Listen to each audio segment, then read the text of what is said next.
So Terry, you've spent most of your career in Ohio. You live in Cleveland. You've entered the Columbus market over the last couple of years. I'm just curious to hear a little bit more about what you think about Ohio in general and the infrastructure spending that's happened, what's driving that, and a little bit about the demand drivers that are currently happening in Ohio. When you look at what's going on in Ohio, you really have to focus on what's happening primarily in Columbus, whether it's data centers or distribution centers.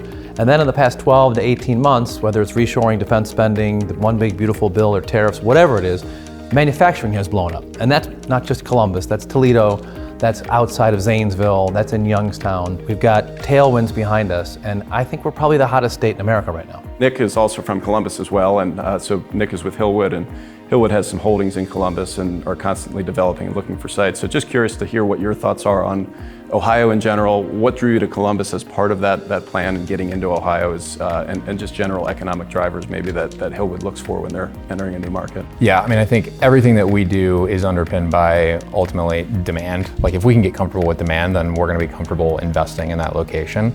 And so I think to Terry's point, we've just seen Columbus reap really the benefit of demand over the last 5 to 10 years. And so everybody loves to use the stat that you're a one-day drive from 60% of the population. And I think too, you've got infrastructure and you've got talent through Ohio State. So I think users look at Columbus and they get comfortable with kind of those nuts and bolts to their business.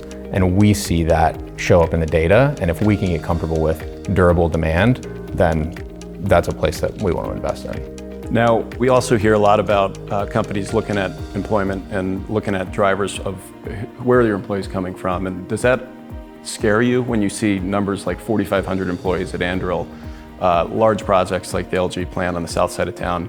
Does that scare you when it comes to the employment drivers? And do we have enough in Columbus, from your opinion, of employment that's available?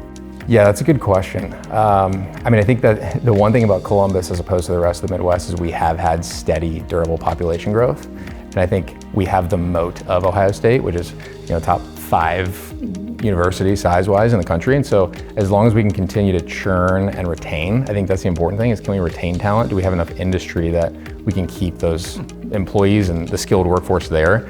I think we'll get comfortable. And I think it cuts both ways. Like if we have an attractive company like Anduril that has high paying jobs, like I think we'll get more people that want to move to the area too. So if we have the population growth already, I think these announcements will only help. Well, for the longest time, companies like Hillwood wouldn't even consider Ohio. They'll now consider Columbus because there's a lot of ways to get out from a cap rate perspective. So I think the rest of the state is benefiting from manufacturing, and I can point to 4 active large deals. But the developers of the world still need to know the cap rate on the exit. It is booming, but Columbus is the center of attention for guys like Hillwood and their competitors.